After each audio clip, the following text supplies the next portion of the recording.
आयुर्वेद की इस दुनिया में आज एक बार फिर से आप सभी का स्वागत है। दोस्तों, आज की इस जानकारी के अंदर मैं आप सभी को बताने वाला हूं कि इंसान का शरीर कितनी नस्ल का होता है, यानी कि इंसान के शरीर के मिजाज कितने होते हैं, किस किस मिजाज का इंसान का शरीर होता है और इंसान के शरीर को सेहतमंद बनाने के लिए, तंदुरुस्त बनाने के लिए, चुस्त पुस्त रखने के लिए कौन से विटामिन, कौन सा प्रोटीन और कौन से रोगन की ज़रूरत पड़ती है, किस चीज़ को खाना है और किस चीज़ को नहीं खाना है, इसके बारे में भी बताऊंगा।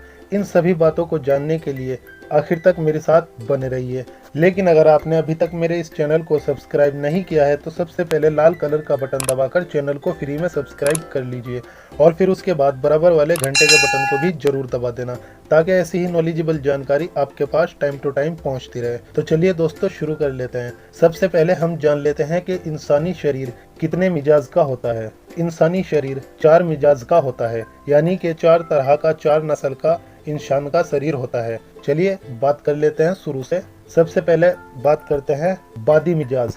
ये बादी मिजाज लोग जो होते हैं आमतौर पर दरमियानी तबके के होते हैं। ये बहुत ज़्यादा खुश रहते हैं और इनकी तबीयत भी बहुत ज़्यादा खुश रहती है। इनको ज़्यादातर बलगम की शिकायत बनती है। चलिए अब बात कर लेते हैं दूसरे नंबर की। इसका नाम है सफरादी मिजाज। इस मिजाज के लोगों में तेज़ी बहुत ज़्यादा होती है, इनके खून में तेज़ी बहुत ज़्यादा होती है और इनकी तबीयत में भी बहुत ज़्यादा गर्मी पाई जाती है। नंबर 3 दमवी मिजाज। ये लोग ज़्यादातर तंदुरुस्त और मोटे ताजे होते हैं। इनकी रंगत सुर्ख और सफ़ेद होती है और इनके शरीर में खून बहुत ज़्यादा पाया जाता है। इनके शरीर के अंदर खून की मात्रा बहुत ज़्यादा होती है। नंबर 4 पर है सौदावी मिजाज। ये लोग खुश्क मिजाज होते हैं और इनमें सोचने समझने की ताकत बहुत ज़्यादा होती है। ये ज़्यादातर सोच में ही रहते हैं, समझने में ही रहते हैं। इनकी रंगत ज़्यादातर स्याही माइल होती है और ये बेहद दर्द और रंज में रहते हैं।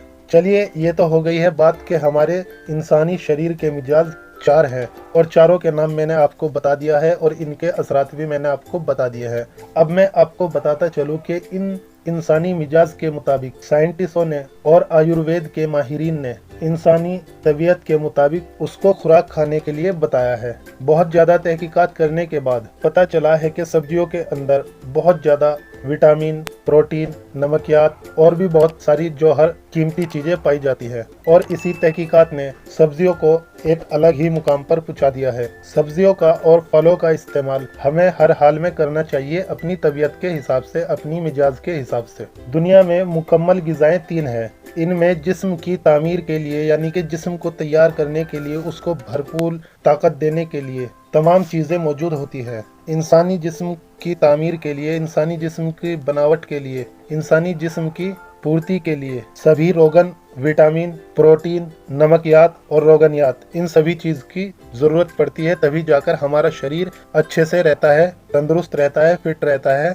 और हमारा शरीर सही से काम करता है। हमारे शरीर में 3 चीज़ बहुत ज़्यादा ज़रूरी होती है: हयातीन, चूना और लहमियात। अब मैं आपको बताता चलूँ कि दूध, अंडा और मछली, ये सभी चीज़ें शरीर की मुकम्मल तरीके से, पूरे तरीके से परवरिश करने के लिए बहुत बेहतरीन होती है। जैसा कि आप जानते हो, अंडे से एक पूरा जिस्म तैयार होता है, इसीलिए अंडे का अगर आप सेवन करते हैं तो वो पूरे जिस्म की पूर्ति करता रहता है, पूरे जिस्म के अंदर के सभी विटामिनों को पूरा करता रहता है, सभी प्रोटीनों को पूरा करता रहता है, सभी चीज़ों की पूर्ति कर देता है।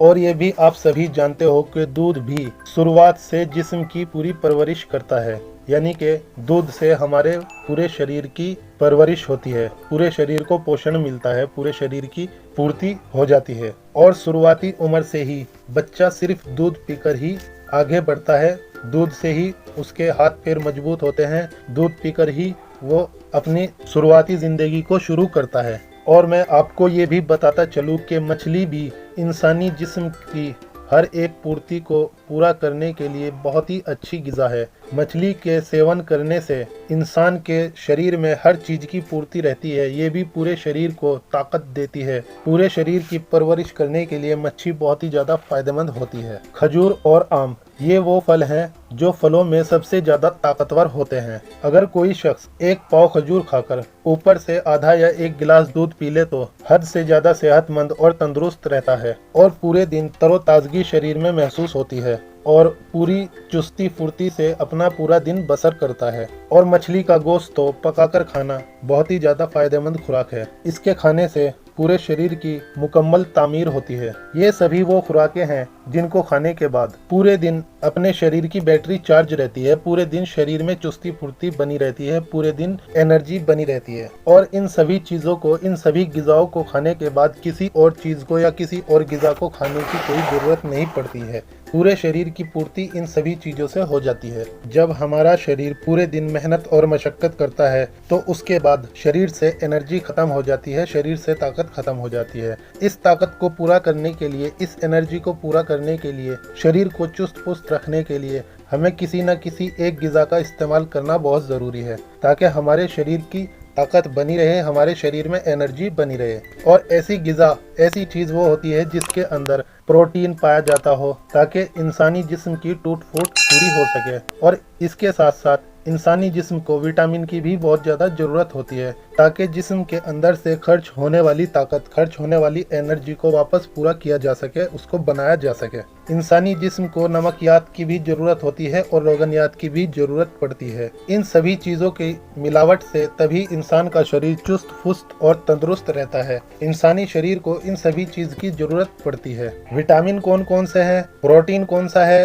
नमकियात कौन से है और रोगनियात कौन से है, इन सभी के बारे में मैं आपको आने वाली जानकारी के अंदर बताऊंगा। और आपको ये भी बताऊंगा कि कौन सा प्रोटीन आपको कहां पर मिलेगा और उससे किस चीज़ की पूर्ति होगी और किस बीमारी को दूर किया जाएगा। ज़्यादा से ज़्यादा आपको प्रोटीन कहां पर मिलेगा और ज़्यादा से ज़्यादा रोगनियात आपको किस चीज़ के अंदर मिलेगी, जिससे आपके शरीर की पूर्ति की जा सके, आपके शरीर के अंदर होने वाली कमी को पूरा किया जा सके। तो दोस्तों, विटामिनों के बारे में कि उनके क्या क्या नाम होते हैं और वो आपको कौन कौन सी सब्जी और फलों में पाए जाते हैं, ये मैं आपको आने वाली जानकारी के अंदर बताऊंगा। आज के लिए सिर्फ इतना ही। आज की ये जानकारी आप सभी को कैसी लगी है मुझे नीचे कमेंट बॉक्स में लिखकर जरूर बताना, और इस जानकारी को अपने दोस्तों में और रिश्तेदारों में भी शेयर कर देना। क्या पता आपके एक शेयर से किसी बीमार व्यक्ति की बीमारी दूर हो जाए, तो शेयर करते रहिए। मैं फिर मिलता हूँ आप सभी से एक और नए टॉपिक के साथ।